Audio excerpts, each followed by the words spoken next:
أعوذ بالله من الشيطان الرجيم بسم الله الرحمن الرحيم رب اشرح لي صدري ويسر لي أمري واحلل عقدة من لساني يفقهوا قولي. Hadith Sharif numbers 46. قال رسول الله صلى الله عليه وسلم إذا مرض العبد أو سافر كتب له مثل ما كان يعمل مقيما صحيحا. Let's read that again.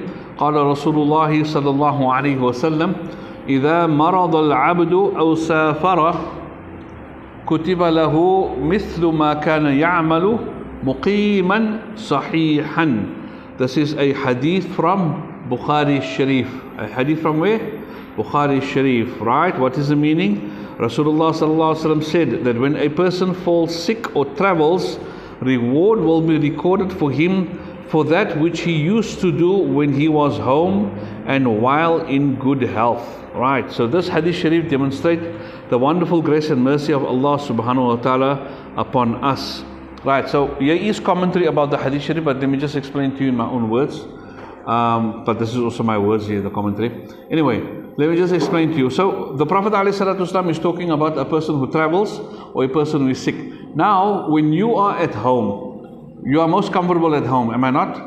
Am I right or wrong? You're supposed to be most comfortable at home. You are more comfortable at home than you are in your classroom or when you go on holiday. Even when you go on holiday and you find yourself in a luxurious room, at the end of the day, home is home. Your room is your room. You are most comfortable at home. So, the things that we do as far as our worship is concerned, the ones that we do at home are quite sincere because nobody is watching us. When you go to the masjid to perform your salah, you obviously get more reward because you're in congregation. Let's say you go to masjid for Maghrib Salah and you stay from Maghrib to Isha. Alright? So that time between Maghrib and Isha is a time when you make other types of worship. You recite Quran Sharif, you recite Salawat, Durood upon the Prophet Sallallahu Alaihi Wasallam, or you recite different types of dhikrs, adhkar, or you make the dhikr of Allah, or whatever you're going to recite, tasbih or whatever. So you do that in the masjid, there's great reward for you, but sometimes you feel in your heart that, oh, that one is watching me, that one might think that I'm a pious person. That feeling sometimes comes into your heart. But the things that you do at home, nobody's really watching you. So those things that you do in the privacy of your home, where nobody except Allah subhanahu wa ta'ala is watching you, those actions of yours are or tend to be very sincere, because there is no riya in that, there is no showing off in that. Some people go sit in the masjid between Maghrib and Isha, or any time of the day. They stay in the masjid after Asr because that is their habit, and they prefer sitting and doing their dhikrs. Dhikr is singular, adhkar is plural. So you different types of things that you recite, the Quran that you recite, do the extra salah that you make, all your extra worship, people prefer doing it in the masjid, and their hearts are clean from riya as well. Their hearts are clear from showing off. They're not doing it for anybody. This is their time in Allah's house, between them and Allah subhanahu wa ta'ala. Okay? Alhamdulillah. Now, when you are at home and comfortable, or you in your own city, or you in your own masjid, you are most comfortable, you will be doing as much as you can. But now you get sick. Now you're sick, and now when you're sick, and then you don't get the opportunity to do all the things that you're supposed to do. I'm not talking here about salah. Okay? Salah is something that you must do. Salah is something that you must do. If you're sick, you must still perform your salah, because you're sick, you're not dead. Alright? So if you're sick, you must still get up, make your wudu, and perform your salah. Got that?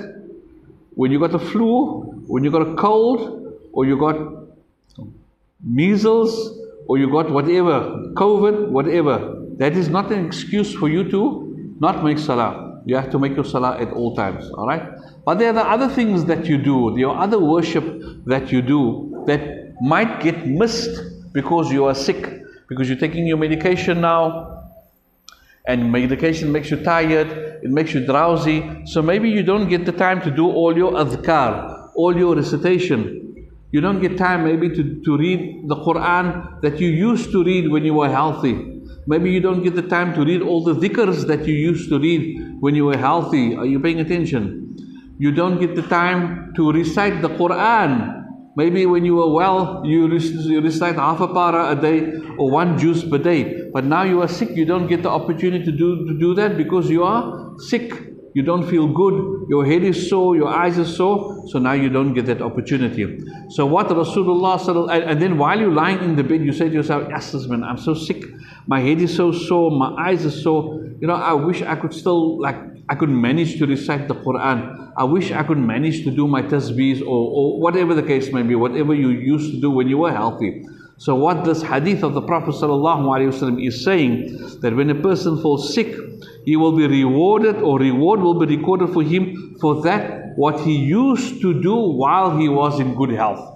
So as long as you're sick and you're still hoping and wishing that, oh, I wish I could do these things that I used to do when I was healthy, or I wish I felt better so I could recite my half a juz of the Quran, or so I could make my tasbihs like I used to make my tasbihs.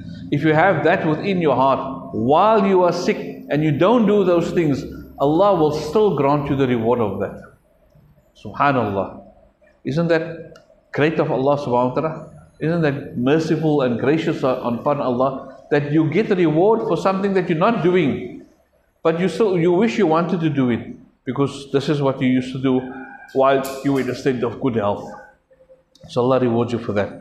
The same applies to traveling. Now when you're traveling, now you're going to go to the airport, you must be there early, you'll perform your salah in the Jamaat Khana there on Cape Town International Airport. You won't get time to sit and read your Quran or to do your adhkar because you must rush now, you must get your boarding pass, then you must go to immigration or you must catch your flight, and then you don't get the time to do this, you don't get the time to do that, then you're flying, then you're landing in a foreign country. Although on the plane you get time to recite your things, you get time on the plane to recite your things, but then you go to a foreign country or foreign city, whatever the case may be, in a foreign hotel, the facilities is not like it is at home, and you're traveling, you're out and about, and whatever the case may be, so you don't get your opportunity to do the normal things that you would have done if you had to be at home. Your namaz, your fard salah, you still must do, but everything else surrounding it, that's why Allah gives you the opportunity and the leniency that when you're traveling, you can combine your salah.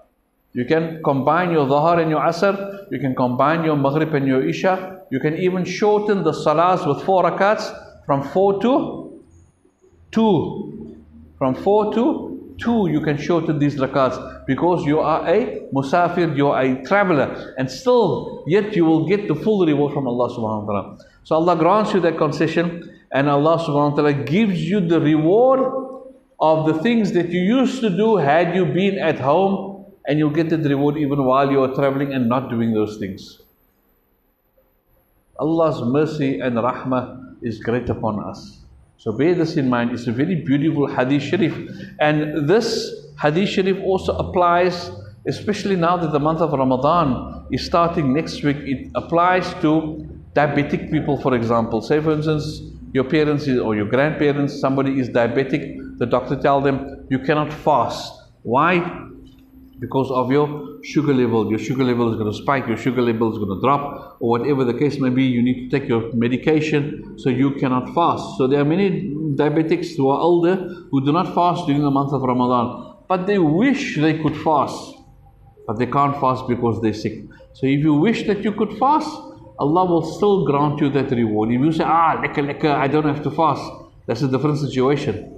But if you are diabetic, or you have any type of sickness that prevents you from fasting in the month of Ramadan, any type of sickness where the doctor has ruled and said that you can't fast, it's not good for your health, Islam doesn't condone or permit that you harm yourself in this way by making or performing any type of worship that is going to affect your health. So the doctor says you can't fast, and now you wish you could fast during the month of Ramadan, but you're not allowed to. Allah will still grant you that reward. Same like when it comes to Taraweeh. Some people come to the masjid. There's a lot of people that have to sit on a chair to perform their salah. Why? Because they got knee problems or they have back problems. So people who stand in the front of the masjid, they make the salah normal, they go down, they make their sujood. But then there are people who cannot make their sujood, or maybe they can make their sujood, but it's a problem for them to stand up again. It's a problem for them to get up again. Therefore, they sit in the chair and they don't go down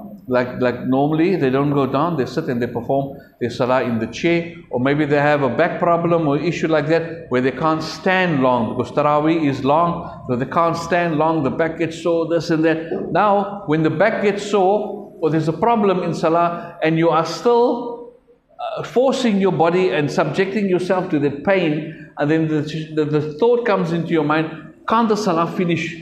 Can't the salah just get done? Can't the Taraweeh just get done so I can sit and relax? Sometimes that thought comes into your mind. So therefore, concession is given to you that don't strain yourself, don't hurt yourself, don't cause harm to yourself, and don't have these thoughts that let this ibadat get done and over with. Rather do things in that salah or in that worship that will make your worship comfortable for you so that you enjoy your worship. So if you've got a back problem, you've got a leg problem, you've got a neck problem, you've got any other problem that is preventing you from enjoying your salah, okay, or hurting you in your salah, then you just sit. You sit on the chair and then you perform your salah. And if you have in your heart that I wish my health was good so I could stand in salah, I wish my back was fine so I could stand in salah, I wish my knees was fine or my legs were fine that I could go into sujood and make my sujood properly and come up from sujood, you have that in your heart, Allah will grant you the reward of you performing salah like you normally perform salah, fulfilling all the conditions of salah and all the positions of salah as well. Isn't that mercy of Allah subhanahu wa ta'ala great upon us? So when we hear something so wonderful, we must make shukr to Allah. We must thank Allah that Allah is so merciful upon us and so gracious upon us, that Allah gives us so many opportunities for reward. Allah is not punishing you because your back is sore and you're sitting in a chair. Allah is not punishing you for that. Allah is not punishing you that you're diabetic or you got an illness, a chronic sickness that's preventing you from fasting. Allah is not punishing you for that. Allah is actually giving you reward. Allahu Akbar. That's how Allah makes it easy for you. And all that it is for us is to continue worship Allah and be grateful servants of Allah subhanahu wa ta'ala. So may Allah grant us that good hidayat and the tawfiq. Please memorize this hadith sharif.